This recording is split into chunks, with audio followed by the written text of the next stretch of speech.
Well, howdy there, folks. Hope you're doing great out there as always. Today we got a bunch of stocks I'm going to talk about, okay? A whole bunch of stocks we're going to talk about.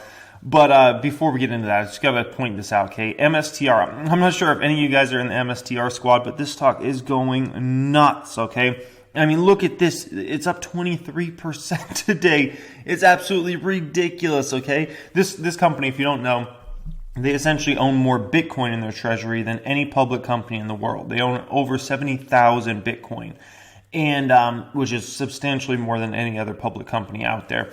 And I mean, this stock is just beast. I've owned it for less than 2 months, and we're up 243%, up $122,000 off 50K investment. All I'm thinking is, why did I put more money in it? It's absolutely nuts, man. So anyways, yeah, I'm not sure if any of you guys own that stock, but my goodness, it's an animal. But anyways, so yesterday I put out this video, 10 stocks down 40% plus, and just kind of bringing some stocks to your guys' attention that are down huge in case any of them are interesting. And last time I had really done one of those videos on financial education too was this video. It was 10 stocks down 60% plus, okay? And somebody in the private group put together a whole chart of all these different stocks, what price they were trading at in that video, where those stocks are at now, and how much they're up or down, and things like that. And some of the results that came out of that are crazy around these different stocks. And I thought, let's just put a fun video together here for Financial Education 3 today, where I just kind of talk about all these different stocks.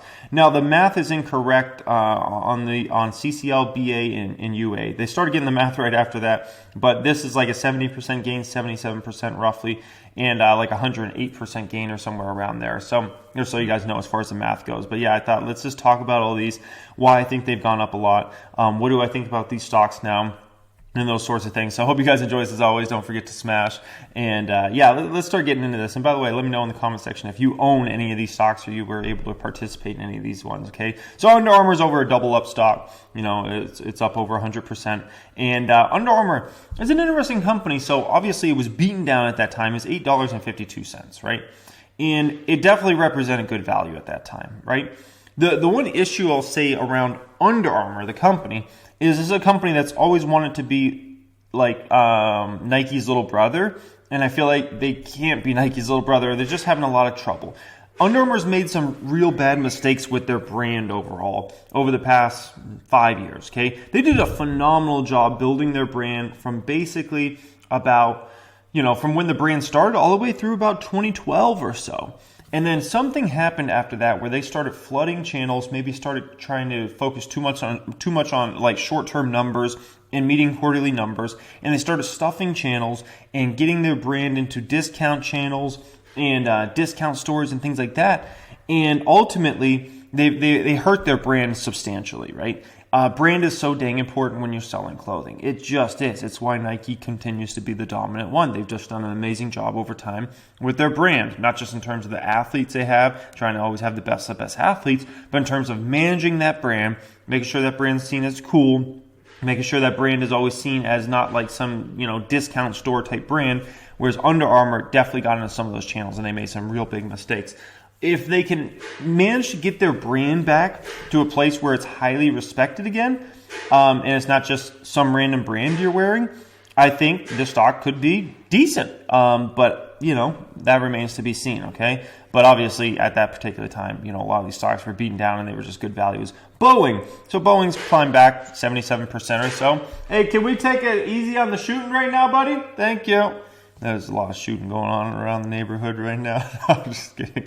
It's actually in my house, okay? But anyways, Boeing's up about 77%. So in that video, I kind of brought out like Boeing was an interesting stock. So although their business model devastated and would likely continue to be devastated for years to go in the future, right?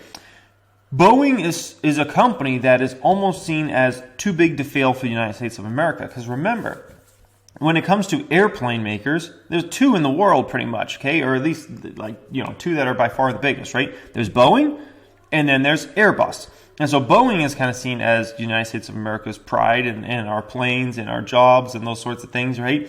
And, you know, huge company, supports a lot of jobs. But not just that, they have a defense side of their business, which is involved with the United States military heavily.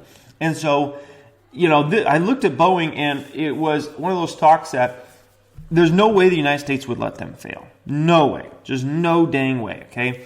And although their business is devastated and will continue to be devastated for a year or two, there's just no way the United States would let them fail. And so Boeing's looking, there's no doubt Boeing's going to make it through. It's just a question of now, like, how long does it take for this company to ever become a $400 plus stock again? That's the big question.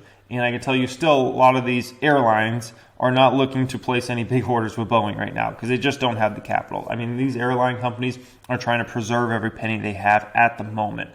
A few years from now, it could be a different story, but for right now, that is the story around Boeing, okay?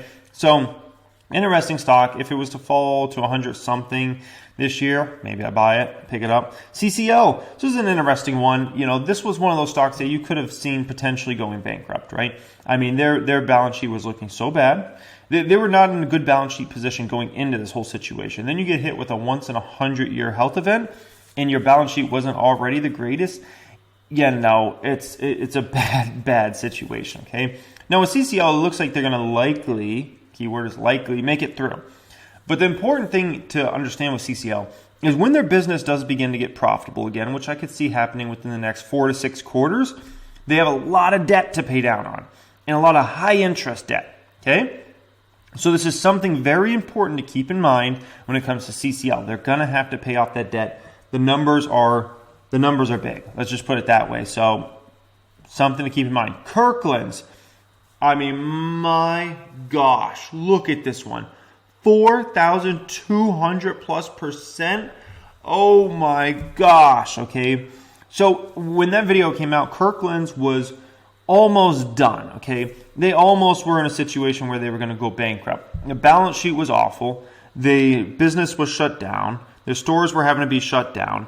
It looked very possible like Kirklands could go no more, okay? Like completely out of business, okay? And they did. Now, sometimes if you can get in some of those situations where it's a company that looks like it's going to go bankrupt and then they can actually raise enough capital to not go bankrupt, there's a beautiful situation. You get some ridiculous gain that you could never have thought with any other stock. However, I feel like TLRD, which if I recall owns Men's Warehouse and a few other brands, right? That was complete opposite. That one didn't make it. But I mean, that's a funny thing about sometimes taking a risk on some of these plays. It's like, you know, let's say you throw 10K there, you throw 10K there. Oh, you lose your 10K there, but, you know, obviously, you know, your 10K turned into, what, $420,000 or some ridiculous number here. I mean, I wish I would have just thrown 10K in all these stocks and just seen what happens. But, yeah, Kirkland's, you know, they made it through.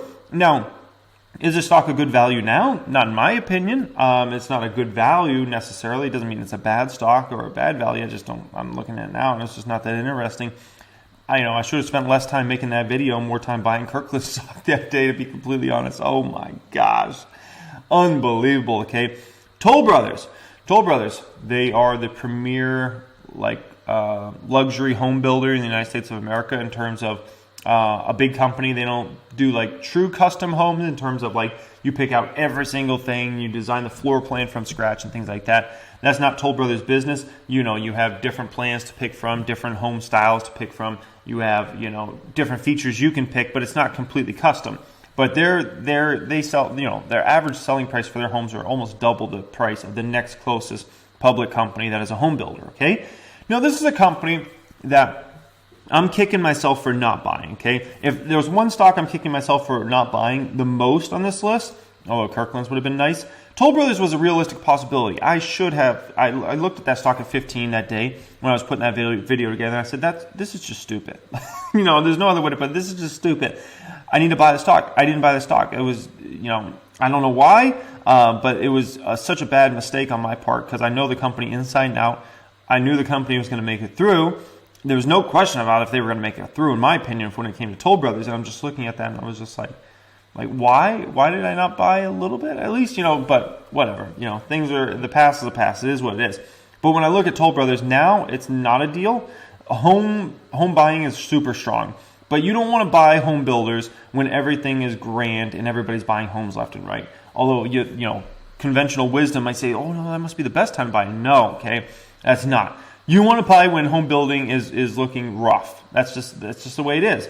Because the stock's heavily discounted. When you're buying, when everybody's buying homes left and right and everything's looking great and Toll Brothers is building homes left and right and you know, the profits are pouring in, it's the worst time to buy a home builder. The worst time. because these go through cycles, and right now we're in a huge up cycle for real estate. And at some point, I don't know whether it happens in 3 months, 6 months, 9 months, or 12 months, but at some point, real estate market is going to start to level and then start to go down and down. That's the way the cycles go with these home builders, okay? It's not up in a straight line. It's just, it ends up being a roller coaster, and then all of a sudden you have several bad quarters or several bad years for home building overall for a company like Toll Brothers. So right now, everything's grand. That's exactly the time I don't want to be involved in the stock. When I looked at it at 15, I was like, why am I not putting money in this? This is dumb. Now I'm looking at 55 and I'm like, no, that's okay, because I know the profits are coming. Everybody knows, everybody that's in that stock, that's why it's climbed to $55. Everybody knows the huge profits are coming for Toll Brothers. But the thing is, it switches, man. That's home building for you. It happens every single time. It looks great, and then they're doing crazy numbers, and then all of a sudden buyers start to dry up. People have made the moves they want to make, and then all of a sudden, you start to get less and less homes getting built and things like that. And the worst part is if you get too aggressive as a home builder and you overprice your homes, or you get into a situation where you open up too many communities at a time because you're like, holy smokes, man, everybody's buying homes left and right. We got to try to open as many communities as possible. That happened to Toll Brothers actually in 2007, 2008. They had way too many communities open, and it put the stock in an ugly situation for 2 or 3 years. I'm not saying that's going to happen now with Toll Brothers or any other home builders, but it has happened in the past, and don't be surprised if it does happen in the future. Rates are incredibly low right now. People are caring about their homes more than ever because of obviously running around and spending more time in their homes. But yeah, when it comes to a stock like Toll Brothers, it's not attractive. Speaking about not attractive, Dave & Buster's. 653, it was one of those companies, could they go under? This was another real possibility. Like they might not make it, okay? Obviously, everybody expects them to have made it. The stock's $38, not that interesting. Doesn't mean it can't go up to 50, because it could. It's just like, at this point, okay, it is what it is. But yeah, that was another one that, was definitely a possibility of going under. Dave & Buster's basically has like restaurants and like fun places where like kids can play and adults can play games and things like that, okay? BYND, oh gosh, man. Let me take a drink. I think I need vodka instead of water for not buying Beyond Meat that day. That's the second stock of this list that was really one I should have been buying that day. I love Beyond Meat. I'm a Beyond Meat shareholder, but I didn't buy it on that particular day, and I should have. That stock was a deal and a half for anybody that's a long-term investor, and one of the most game-changing, not one of, the most game-changing food company, in my personal opinion, we've seen any time in recent history, without a question. And my gosh, it was $59. It was $59 when I did that video that day. And that's just one of those, when you see it like a steal like that, it's like, let's buy. And it's similar to like Tesla at that particular time. Tesla was another growth company that was just beaten down. And but Beyond Meat, that one really gets me. That one and Toll Brothers are the two. All these other stocks on here, I'm like, I don't know if I would have bought that. Kirklands, I see that gain, and I'm like, I know Kirklands well, but at the same time, it did look like they could easily go under. So all these other stocks, I'm like, but Beyond Meat and Toll Brothers, those are the two that eat me up, where I'm like, what? I didn't buy that day? Dang, man. Okay, now, lucky enough, I did buy other stocks that did very well, like Fizzy Get Dizzy and some others, but, man, those two. Woo! Canopy Growth, okay? Obviously, the stock has been a beast. That was another one that's like, could they go under? They were burning cash like crazy. Now they're looking pretty decent. Not my favorite play in the Jack Jackson play, but hey, other people like it. TLRD obviously went under.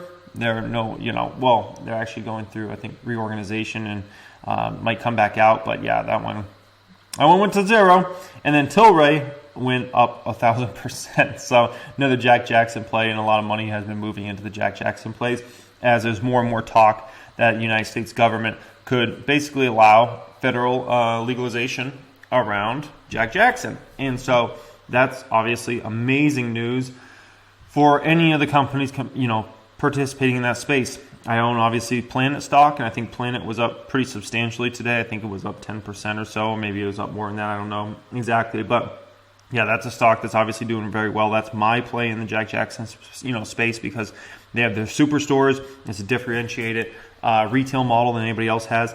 And then, my goodness, their brands have so much potential, in my opinion. They're consumer brands, so I love that one. But anyways, hope you guys enjoyed this video. As always, let me know if you have bought any of these stocks in the past, you own any of these stocks. I would love to hear from you guys.